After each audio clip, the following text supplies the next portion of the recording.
Assalamualaikum warahmatullahi wabarakatuh. Bagaimana kabarnya teman pemilih? Semoga senantiasa dalam keadaan sehat walafiat. Selamat berjumpa dengan saya, Eka Wati, yang lebih familiar disapa dengan Eka Dinda, dalam podcast Suara Tara KPU Kabupaten Luwu. Episode kali ini bertemakan perempuan dan politik. Teman pemilih, partisipasi perempuan dalam politik telah banyak mengalami perkembangan positif dalam dekade terakhir. Namun, keterwakilan perempuan dalam politik masih saja rendah. Padahal, bukan saja di Indonesia, tetapi di seluruh dunia, perempuan itu terus berusaha bagaimana caranya supaya suara mereka didengar di arena politik. Nah, untuk membahas hal tersebut, tentu saja saya tidak akan sendiri. Untuk membincang perempuan dan politik kali ini, saya akan ditemani oleh salah satu tokoh perempuan muda Kabupaten Luwu, yaitu sahabat Debbie Janet SPD. Assalamualaikum sahabat Debbie, bagaimana kabarnya hari ini? Waalaikumsalam warahmatullahi wabarakatuh. Alhamdulillah masih diberi kesehatan. Alhamdulillah. Teman pemilih, hari ini kita beruntung mendapatkan waktu beliau di tengah kesibukannya. Narasumber kita yang saya kagumi ini adalah selain sebagai Ketua Fatayat NU Kabupaten Luwu, beliau itu juga salah satu pengurus di berbagai organisasi kemasyarakatan yang ada di Kabupaten Luwu. Sebut saja, beliau adalah salah satu pengurus MUI, PPDI, dan lain-lain. Beliau terus berusaha memberikan contoh dan memberikan upayanya untuk terus mengajak sahabat-sahabat bagaimana agar kita terus mengupayakan diri, meningkatkan kemampuan sehingga bisa berkontribusi dalam pembangunan. Baik, teman pemilih, untuk mengefisienkan waktu, kita mau dengar nih. Untuk memulai perbincangan kita hari ini, saya mau mendengar pandangan umum dari sahabat Debbie tentang bagaimana sahabat Debbie melihat tingkat kemajuan dalam ruang lingkup dan gerak yang diberikan oleh negara kepada perempuan dalam kaitannya partisipasi dalam pemilu. Oke, terima kasih Kak Host. Ya, sebelumnya saya mengucapkan selamat Hari Pahlawan untuk teman-teman pemilih dan selamat menyaksikan. Semoga ruang-ruang edukasi ini bisa menjadi sumber inspirasi utamanya untuk perempuan ini. Yang menarik sekali nih. Temanya perempuan dan politik, ini tidak ada hentinya ini, sahabat host, karena melihat perempuan dan politik itu tidak bisa dipisahkan. Selama kita berstatus warga negara, ini yang harus digarisbawahi nih, selama kita berstatus warga negara, bukan hanya untuk laki-laki saja, tapi perempuan sebenarnya. Saya melihat dari kacamata melihat kacamata saya dunia politik, sebenarnya ini terkait dengan perempuan dan politik, ini berangsur-angsur mulai ada peningkatan sebenarnya. Mulai dari zaman dulu misalnya yang sebelum kita merdeka kan politik sudah ada sebenarnya ya. Partai-partai yang ada. Kemudian melihat dengan sekarang perkembangannya sudah sangat-sangat pesat sebenarnya ini Kak. Karena Undang-Undang nomor 7 2017, Undang-Undang Pemilu itu di pasal 245 jelas sekali bahwa perempuan itu punya 30% minimal loh ini. Jadi bisa saja kita sampai 50 sampai 60. Yeah. Nah, kalau saya melirik lagi data pemilih itu 60% kurang lebih perempuan loh. Jadi peluang besar terkait dengan politik itu besar. Kemudian regulasi juga mengiyakan, ayo perempuan bisa. Ya, jadi tidak ada diskriminasi. Jadi hukum di negara kita sebenarnya ini sudah sangat-sangat luar biasa memperhatikan aspek perempuan ada di dalam itu. Betul, ya, berarti negara sudah memberikan ruang yang lebih besar, dimulai dengan 30% itu yang dulunya tidak ada, kemudian dengan perjuangan teman-teman sahabat-sahabat semua sehingga kita bisa mendapatkan 30%. Mulai menarik nih teman pemilih. Nah, kemudian dari itu tadi adalah ruang yang diberikan oleh negara, 30% berdasarkan Undang-Undang nomor 7 itu. Nah, berdasarkan hari itu, bagaimana pandangan sahabat Debbie terhadap perkembangan politik yang ada di Tanah Luwu ini? Wah, ini lebih menarik lagi. Kita spesifik ya, teman pemilih. Masuk lagi. Ya, kita spesifik ke wilayah kita. Betul. Tanah Luwu ya. Ya, kalau saya melihat politik di Tanah Luwu, sebenarnya betul bahwa kalau dibandingkannya adalah sebelum mereka, ya politik kan sejak dulu memang ada ya, sudah saya bahas tadi. Sampai dengan sekarang ada perkembangan. Tapi kalau kacamata saya nih Kak ya, kacamata saya terkait dengan politik, saya masih melihat pemain-pemain lama yang duduk di kursi legislatif yang sekarang, saya melihat hanya 0,1% pemain baru. Ya, artinya di sini ada PR untuk kita semua melihat bahwa kenapa sih orang baru tidak masuk lagi di dunia politik ini. Padahal ini menarik, karena kan kita tahu bahwa politik itu adalah membawa aspirasi, membawa keadilan, membawa kebijakan, penentu kebijakan dan sebagainya. Kenapa sih perempuan tidak tertarik dengan itu? Padahal kan kalau kita masuk ke dalam dunia pengambil kebijakan, kita bisa lebih besar membawa aspirasi perempuan itu sendiri. Betul. Sebenarnya. Nah, ini yang sangat-sangat disayangkan karena kita sudah didukung regulasi nih Kak, 30% minimal. Berarti kita berada di SDM yang harus diasah terus terkait dengan pengetahuan politik. Kalau sepengetahuan sahabat Debbie, ini keterwakilan perempuan kita, especially untuk misal nih, legislatif untuk provinsi ini, lu diwakili oleh berapa perempuan sih? Saya ini mulai merasa prihatin. Lu itu kita punya kuantitas banyak loh Kak, 60%, sedangkan laki-laki 50% ya. Kurang lebih ya, 60% jumlah pemilih perempuan dan 50% jumlah 40% pemilih laki-laki. Sedangkan legislatif kita yang sekarang duduk ini hanya 2 orang perempuan ini. Jadi iya betul, dari lu. Jadi sebenarnya ini tamparan besar ini untuk kita perempuan. Kenapa sih tidak ada perempuan tambahannya lagi? Dan itu adalah pemain-pemain lama, betul, masih pemain lama yang berkiprah lagi di dunia legislatif untuk provinsi. Jadi sebenarnya ini yang jadi tanda kutip yang beredar di pemahaman pemikiran masyarakat itu, yakni politik itu negatif. Itu dulu yang pertama. Sehingga stigma yang beredar, utamanya kita perempuan nih, tidak tertarik dengan politik ini. Dikatakan bahwa negatif. Padahal politik itu adalah sumbernya kebijakan dan sumbernya bagaimana kita rakyat bisa hidup sejahtera. Ya, karena itu lagi, politik itu bukan tentang tipu menipu dan sebagainya sebenarnya. Politik itu bagaimana caranya aspirasi kita ini sebagai rakyat bisa didengar melalui perwakilan yang kita pilih. Jadi memilih perwakilan itu tidak boleh asal-asal, apalagi sekarang berbagai macam cedera-cedera demokrasi ya, mulai dari money politik, susara, hoax dan lain-lain. Sebenarnya itu walaupun mungkin ada, tetapi bisa jadi ini bisa menurun sebenarnya melalui dengan kesadaran itu. Jadi sebenarnya teman pemilih kita harus pahami bahwa politik itu adalah bukan hal negatif. Justru politik itu adalah hal positif yang harus demokrasi ini kita jaga supaya bagaimana caranya bisa berjalan dengan baik. Betul, sesuai dengan asas-asas itu sendiri. Kemudian demokrasi ini kan untuk rakyat sebenarnya. Ini yang harus ditekankan bahwa untuk rakyat, bukan untuk yang kita pilih. Nah, itu sebabnya kenapa demokrasi itu perlu kita kawal dengan baik, teman pemilih, supaya semua berjalan dengan baik dan keterwakilan kita, orang-orang yang kita pilih itu benar-benar membawa aspirasi kita dengan baik. Karena seperti yang sahabat Debbie bilang tadi, bahwa politik itu sumber kebijakan. Makanya kita tidak boleh antipati terhadap politik. Nah, menilik hal itu, saya mau tahu lebih jauh nih, sahabat Debbie. Kita di Tanah Luwu ini, saya dan teman pemilih mungkin masih banyak yang belum tahu. Ada nggak sih tokoh perempuan yang pernah atau sempat terlibat dalam penyelenggaraan pemilu atau dalam, bukan zaman dulu bukan pemilu ya, tapi kita sebut saja ruang demokrasi. Ada nggak tokoh perempuan dari zaman dulu yang punya jejak perjuangan dalam ruang demokrasi di Tanah Luwu ini? Kira-kira siapa? Kita perlu tahu juga tuh. Kan, betul. Ini kalau mengakunya orang Luwu harus tahu ini kayaknya. Untuk dunia politik, utamanya perempuan, kita punya salah satu pahlawan nasional, juga pahlawan lokal kita ini, yakni Opu Deng Risaju. Ya, kita tahu bahwa Opu Deng Risaju ini adalah sosok perempuan. Ya, dia dikatakan bahwa dia diberi gelar jubah besi nih Kak, karena dia aktif di bidang bagaimana caranya menyuarakan.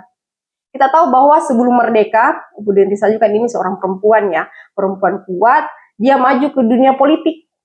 Ya, itu pertama. Jadi dia masuk ke Partai Syarikat Islam Indonesia. Jadi dia mulai masuk ke dunia politik dari partai itu. Jadi zaman penjajahan, jadi saat itu kan mungkin zaman dulu penjajahan dengan sekarang tidak boleh dibandingkan nih kan nih, karena proses politiknya berbeda. Betul. Tujuan yang saat Tetapi semangat penjajahan, itu yang ya, perlu kita walaupun contoh. sebenarnya sama-sama keadilan, sebenarnya kita sama-sama bawa keadilan, cuman posisi saat dulu dan sekarang beda sebenarnya. Karena zaman dulu tuh lebih ekstrem, saya anggap ekstremnya karena perempuan tidak boleh bersuara zaman dulu kak. Ada adat istiadat. Pokoknya perempuan itu harus domestik saja, no publik. Gitu. Nah, jadi Oppo saja tuh perempuan pertama yang ayo go publik dan membawa aspirasi. Nah, seperti itu teman pemilih, bahwa ternyata kita itu tidak boleh malas untuk belajar politik sebagai perempuan, karena kita punya tokoh panutan nih, Oppo dan Risaju, yang bahkan dengan semangatnya itu dijuluki dengan jubah besi ya, sahabat Debbie. Dan kalau beliau dulu itu memang mendobrak tradisi, sempat saya dengar sekilas juga bahwa beliau adalah salah satu bangsawan yang rela melepas segala atributnya demi memperjuangkan eksistensi suara perempuan dalam demokrasi. Kenapa kita zaman sekarang itu masih masih malas untuk belajar tentang politik seperti itu? Nah, sahabat teman pemilih, sebagai salah satu perempuan, jadi sahabat Debbie Janet ini selain sebagai Ketua Fatayat NU Kabupaten Luwu, beliau juga sempat sempat terlibat dalam penyelenggaraan pemilu. Nah, sebagai salah satu yang pernah terlibat dalam proses penyelenggaraan pemilu nih, tantangan apa yang sebenarnya dihadapi oleh perempuan ketika berpartisipasi dalam pemilu, sesuai dengan apa yang sahabat Debbie temukan nih di lapangan selama ini. Iya, betul. Jadi ini bocorannya, mau kita penyelenggara juga. Ex penyelenggara. Ya, ex ya. Betul. Jadi menjadi penyelenggara itu plusnya sih banyak. Ya, banyak sekali plusnya, karena kenapa? Ruang ilmu di situ. Jadi kalau kita ini perempuan selalu mencari titik-titik netral. Ya, kalau kita jadi penyelenggara kan tidak ada tekanan ya kak ya. Betul. Jadi tidak ada tekanan dari manapun. Jadi perempuan itu selalu mencari titik netral. Jadi saya mengapresiasi ya perempuan-perempuan yang kemarin menjadi penyelenggara, baik itu dipilih maupun memilih kemarin. Kalau yang jadi penyelenggara, kebetulan saya juga alhamdulillah diberikan kesempatan itu untuk masuk ke dalam dunia penyelenggara, itu memang luar biasa, apalagi perempuan. Jadi aturannya kan juga ada ya. Jadi penyelenggara itu bukan hanya untuk laki-laki ya, tidak ada diskriminasi. Dibuka ruang seluas-luasnya untuk perempuan untuk mendaftar selama bisa akuntabilitasnya ini bisa, kemampuannya untuk di dunia penyelenggara mampu dan memenuhi persyaratan. Saya pikir KPU itu memberikan ruang seluas-luasnya. Terkait dengan kendala, pasti adalah kendala, karena kita tahu bersama bahwa jika ini tujuannya untuk negara, ini basisnya besar kak. Ya, bukan untuk kepentingan pribadi ya, tapi ini basisnya besar. Mensukseskan demokrasi ini bukan untuk mensukseskan bahwa penyelenggara saja, tetapi tidak, ini kita membawa nama rakyat. Bagaimana caranya bisa menjaga itu. Nah, perempuan itu di penyelenggara kemarin prosesnya memang tidak serta-merta segampang yang kita lihat. Prosesnya panjang, kemudian apalagi dia berstatus ibu, ya kebetulan saya juga seorang ibu, jadi untuk membalance antara domestik dan publik itu luar biasa. Jadi sekali lagi kita ini perempuan yang berstatus punya tanggung jawab di domestik dan publik itu berat sebenarnya. Tapi kita bisa kok, saya yakin bisa, perempuan-perempuan itu pasti bisa. Karena yang pertama harus ada dukungan dari pasangan, misalnya bagi yang sudah berkeluarga, kemudian tuntutan tanggung jawab itu harus balance. Dan saya anggap perempuan itu bisa. Kalau saya melirik psikolog, ya membahas bahwa perempuan itu bisa loh cuci sambil masak, sambil nelpon, sambil balas chat, sambil konten kreator. Iya, benar. Jadi itu bisa dilakukan bersama. Iya, ternyata itu benar kak. Dan saya buktikan bahwa saya seorang ibu, saya juga masuk dalam penyelenggara. Jadi ibu itu kita harus mengajar mendidik juga di rumah. Kita harus mengurus suami juga, dan alhamdulillah saya bisa mengangkat bendera bahwa saya bisa kok. Ya, jadi perempuan itu bisa balance. Nah, teman pemilih, kenapa di awal tadi saya bilang beliau itu adalah salah satu tokoh perempuan yang saya kagumi, karena beliau itu tidak hanya mengajak kita, sahabat-sahabat perempuan, untuk belajar dalam artian teori, tetapi sahabat Debbie Janet ini benar-benar mengimplementasikannya dalam kehidupan sehari-hari, bagaimana dia memanage waktu sebagai seorang ibu, sebagai seorang istri, sebagai seorang tenaga pendidik, dan sebagai seorang aktivis, saya menyebutnya juga, seorang organisatoris juga, dalam mengupayakan diri untuk berkhidmat dan memberikan kontribusi dalam pembangunan. Sahabat, ini perbincangan kita semakin menarik kayaknya, dan pertanyaan saya semakin mengembang. Yang dari tadi ini saya menyiapkan cuma beberapa poin saja, kayaknya akan semakin panjang. Sahabat Debbie, itu adalah pengalaman yang sahabat Debbie temukan ketika berada di lapangan. Dan teman pemilih, itu kita sudah mendengarkan bahwa kenapa tidak kita bisa terus belajar mengupayakan diri untuk berkontribusi di dalam politik. Toh kita sudah dicontohkan oleh sahabat Debbie mengenai hal itu. Nah, dengan pengalaman tersebut, apa saran dari sahabat Debbie yang bisa dilakukan nih oleh KPU, terutama KPU Kabupaten Luwu khususnya, dalam meningkatkan kesadaran perempuan untuk berpartisipasi di dalam pemilu? Ya, ini saran ya. Ya. Harus banyak, berarti ini aku yang bawa aspirasi berarti ya. Ya, ini juga salah satu cara untuk membawa aspirasi, supaya aspirasi yang sahabat Debbie kemukakan ini kemudian diakomodir oleh KPU sebagai salah satu stakeholder yang menyiapkan pendidikan terhadap teman pemilih semua. Ya, betul. Ya, untuk KPU Kabupaten Luwu pastinya untuk organisasi perempuan, saya sendiri sebagai ketuanya, kami selalu memang bergandengan tangan terkait dengan dunia demokrasi. Tetapi kan organisasi perempuan itu sebenarnya mewakili ya. Harapan masyarakat sebenarnya bagaimana caranya agar terjun langsung sebenarnya. Minimal memberikan pelatihan kepada perempuan, bukan hanya bagi organisasi perempuan saja sebenarnya, tapi semua kalangan, entah itu dia pendidik, entah itu dia ibu rumah tangga, entah itu dia apapun itulah. Ya, entah itu dia masuk dalam organisasi perempuan yang disabilitas, namanya itu karena kan kita tahu bahwa perempuan, disabilitas dan sebagainya masuk zona rentan. Zona rentan, benar. Iya, nah ini yang harus diperhatikan oleh KPU Kabupaten Luwu, bagaimana caranya mengedukasi. Saya pikir kalau saya yang bergelut di dunia pendidikan, pastinya itu kami welcome sekali pastinya kalau KPU Kabupaten Luwu itu datang ke madrasah, datang ke sekolah, memberikan edukasi, itu kami selalu welcome. Ayo, memberikan ruang untuk terus. Kebetulan begini Kak, sebenarnya saya menganggap bahwa sekolah atau pendidikan itu adalah akar muasal supaya demokrasi kita bisa sesuai dengan regulasi. Ya, karena kan di sana ada pemilih pemula nih Kak, yang pertama kali melakukan. Oh iya ya. Iya betul, ada pemilih pemula dan dia baru perdana. Jadi harusnya di situ sebenarnya pendidikan utama yang harus intens diberikan. Ya, walaupun sebenarnya di aturan Kementerian Agama atau aturan dalam dunia pendidikan itu ada mata pelajaran yang menganut tentang bagaimana demokrasi, bagaimana berdemokrasi sehat. Tetapi kadang itu dikalahkan sama stigma negatif yang sudah ada di luar sana, betul. Yang sudah berjamur, begitu. Jadi sebenarnya memang di dunia pendidikan, semoga KPU Kabupaten itu bisa melebarkan sayapnya, bekerja sama. Saya lihat kan memang sudah ada programnya ya KPU dengan sekolah-sekolah, cuman sedikit sentilan mungkin untuk KPU RI ya. Ini terkait dengan kegiatan sosialisasi pemilihan ketua OSIS kemarin. Kebetulan saya dari madrasah, jadi salah satu guru madrasah tidak tersentuh.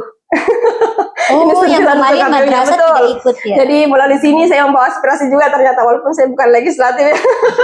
Benar. Tapi saya membawa aspirasi dari madrasah, Kementerian Agama, kami juga jangan diskriminasi.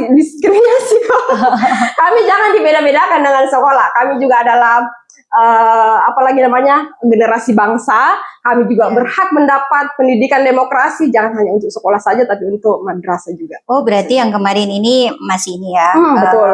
terbatas di sekolah umum saja. Jadi Betul. kita yang di madrasah ini belum tersentuh. Nah, Iya, ini betul kayaknya sekali. sudah ada beberapa aspirasi nih teman pemilih. Jadi jangan berkecil hati bahwa oh saya tidak duduk di legislatif nih, saya tidak bisa membawa aspirasi. Tetapi dalam ruang-ruang bincang-bincang, baik dalam bincang resmi seperti ini, baik dalam ruang-ruang bincang santai sahabat-sahabat semua, kalau kebetulan mau opini dengan para wakil rakyat, boleh tuh disuarakan apa-apa yang kemudian kita temukan dan kemudian kita berikan dan titip aspirasi tersebut kepada beliau wakil-wakil kita. Baik, nah ini kayaknya terakhir aja deh, karena semakin saya melebarkan pertanyaan saya mungkin nanti semakin banyak saya membahas, karena membahas tentang politik teman pemilih itu tidak akan cukup waktu kalau kita tidak memberikan range terhadap waktu berbincang kita. Terakhir ini untuk menutup diskusi kita yang menarik hari ini, tadi sahabat Debbie sudah memberikan dan menitipkan aspirasinya kepada KPU Kabupaten Luwu, bahkan kepada KPU RI, semoga didengar ya. Terakhir itu adalah apa pesan sahabat Debbie untuk sahabat perempuan supaya lebih antusias belajar tentang politik. Ya, untuk perempuan-perempuan Indonesia, bahkan internasional mungkin, karena kan perempuan itu bukan di Indonesia saja ya, kayak mendunia. Jadi saya berharap, ayo kita ngeh tentang politik. Politik itu bukan negatif, politik itu adalah hal yang positif. Kita harus belajar berdemokrasi karena negara kita menganut paham demokrasi, sehingga kita harus memberikan suara-suara emas kita sebagai seorang perempuan, dan perempuan itu harus membawa aspirasi yang baik untuk perempuan-perempuan lainnya. Saya yakin perempuan di luar sana bisa menjadi aspirasi, bisa menjadi inspirasi, bisa menjadi tokoh untuk perempuan-perempuan lainnya. Insya Allah perempuan-perempuan di Indonesia bisa berjaya. Alhamdulillah. Baik, terima kasih pesan-pesan dan titipan aspirasinya sahabat Debbie. Alhamdulillah teman pemilih, hari ini kita sangat beruntung bisa menambah hasanah pengetahuan kita tentang perempuan dan politik dari bincang kita di episode podcast Suara Tara KPU Kabupaten Luwu kali ini. Sahabat Ketua Fatayat NU Kabupaten Luwu hari ini memberikan banyak sekali input untuk kita. Sedikit yang bisa saya catat-catat tadi, kuota perempuan di Kabupaten Luwu masih sangat kurang, sehingga kita masih bisa terus banyak belajar untuk melayakkan diri, sehingga bisa mengisi kuota-kuota tersebut dan terus meningkatkan kontribusi kita, terutama dalam politik yang ada di Kabupaten Luwu. Terus yang kedua, perlunya pendidikan politik yang berkesinambungan. Dan kita berharap bahwa KPU Kabupaten Luwu ini terus memberikan sosialisasi dan pendidikan agar partisipasi perempuan dalam politik itu bisa terus meningkat.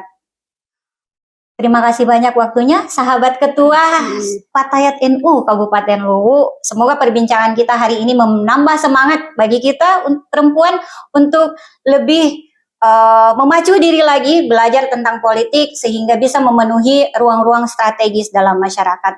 Terima kasih sahabat pemilih sudah meluangkan waktu untuk menonton. Sampai ketemu di episode podcast Suara Tara selanjutnya.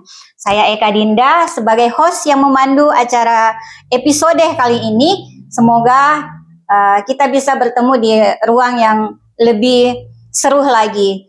Saya mohon maaf jika ada kalimat dan gestur saya yang kurang berkenan. Wallahul muwaffiq ila aqwamit thariq. Assalamualaikum warahmatullahi wabarakatuh. Terima kasih sahabat Debbie.